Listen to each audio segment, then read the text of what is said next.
السلام علیکم ورحمۃ اللہ وبرکاتہ۔ حقائق مقدس چینل کے ناظرین، ایک مرتبہ پھر میں آپ کی خدمت میں ایک اور عظیم الشان واقعہ لے کر حاضر ہوا ہوں۔ یہ واقعہ حضرت موسیٰ علیہ السلام کے دور کا ہے۔ بنی اسرائیل کے ایک عابد کسی پہاڑ کے ایک غار میں رہا کرتا تھا۔ نہ لوگ اس کو دیکھتے نہ وہ لوگوں کو دیکھتا۔ اس کے ہاں پانی کا چشمہ بھی تھا، وہ اس سے وضو کرتا اور پانی پیتا اور زمین میں اگے ہوئے پھلوں سے غذا حاصل کرتا۔ دن کو روزہ رکھتا، رات کو قیام کرتا اور عبادت میں بالکل سستی نہ کرتا۔ اس پر سعادت کے آثار نمایاں تھے۔ جب حضرت موسیٰ علیہ السلام نے اس کا چرچا سنا تو اس سے ملاقات کرنے کا ارادہ فرمایا۔ جب دن میں تشریف لے گئے تو وہ عابد نماز، ذکر و اذکار میں مشغول تھا۔ جب رات کو جانا ہوا تو وہ اللہ عز و جل کی مناجات طلب کرنے کے لیے اللہ تعالیٰ کی بارگاہ میں دعا اور مستغرق میں ڈوبا ہوا تھا۔ حضرت موسیٰ علیہ السلام نے اسے سلام کرنے کے بعد فرمایا، اے شخص، اپنی جان پہ نرمی کرو۔ اس نے عرض کی کہ اے اللہ کے نبی، مجھے ڈر ہے کہ میں کہیں غافل نہ ہو جاؤں اور موت کا وقت آ جائے، میں عبادت الہی میں کوتاہی کرنے والوں میں نہ ہو جاؤں۔ پھر حضرت موسیٰ علیہ السلام نے استغفار فرمایا، کیا کوئی حاجت و ضرورت ہے؟ اس نے عرض کی، بارگاہ الہی میں عرض کر دیجئے کہ وہ مجھے اپنی رضا و خوشنودی عطا فرما دے اور تا دم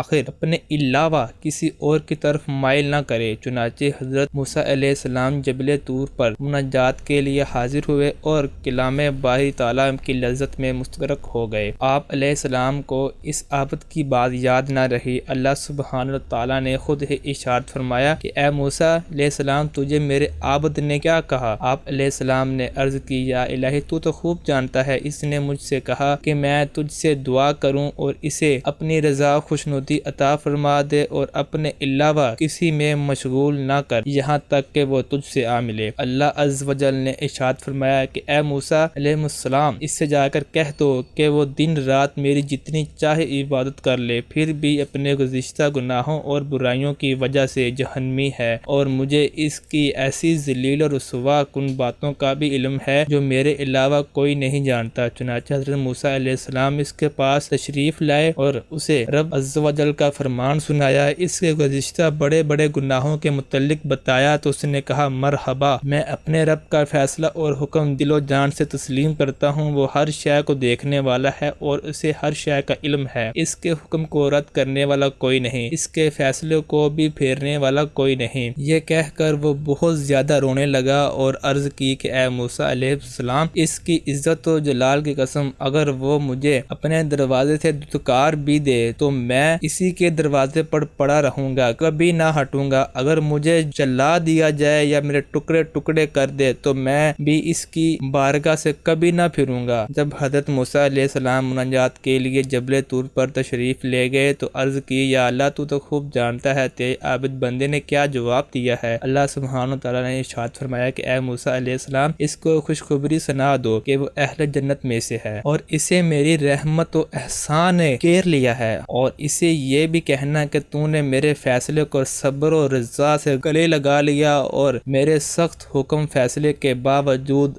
راضی رہا۔ اب تیرے گناہوں سے زمین و آسمان کے درمیانی فضا بھی بھر جائے اور تمام سمندر بھی بھر جائیں تو بھی میں تیری مغفرت فرما دوں گا، کیونکہ میں بہت کریم اور بخشنے والا مہربان ہوں۔ جب حضرت موسیٰ علیہ السلام نے عابد کو یہ خوشخبری دی تو سجدے میں گر پڑا اور اپنے رب عز و جل کی حمد کی اور سجدے میں پڑا رہا یہاں تک کہ اس کی روح پرواز کر گئی۔ سبحان اللہ، اللہ اکبر، کیا جذبہ تھا اللہ تعالیٰ سے محبت کا۔ اللہ پاک ہمیں بھی ایسی توبہ نصیب فرمائے، آمین یا رب العالمین۔ گناہوں سے بچنے والا بنا دے یا اللہ ہمیں۔ بے شک وقت کی قدر کریں اس سے پہلے کہ وقت آپ کو ضائع کرے۔ آج اس دور میں ہر شخص اپنے آپ کو کامیاب ہونا چاہ رہا ہے، آگے بڑھنا چاہ رہا ہے، کسی منصب پر اپنے آپ کو دیکھنا چاہ رہا ہے۔ اس چیز کو حاصل کرنے کے لیے بندہ کیا سے کیا نہیں کرتا، ہر طرح کی کوشش کرتا ہے، پھر بھی ان میں سے بعض کامیاب ہوتے ہیں اور بعض کامیاب نہیں ہوتے۔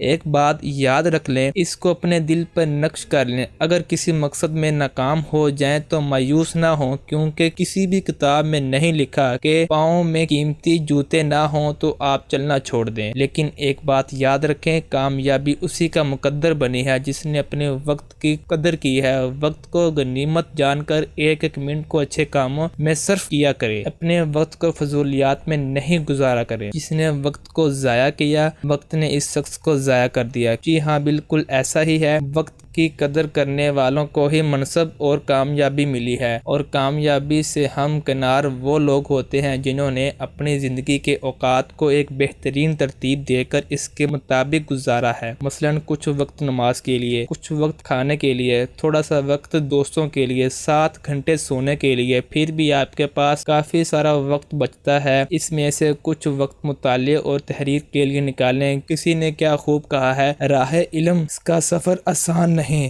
اگر شوق کی سواری پاس ہو تو دشواریاں منزل تک پہنچنے میں رکاوٹ نہیں بنتی۔ جو دن زندگی کا آپ کو نصیب ہو، اسی کو غنیمت جان کر کچھ کرو، کل کا انتظار مت کرو، کیونکہ شیخ سعدی فرماتے ہیں، جس نے کہا یہ کام کل کروں گا، اس کی کل کبھی نہیں آتی۔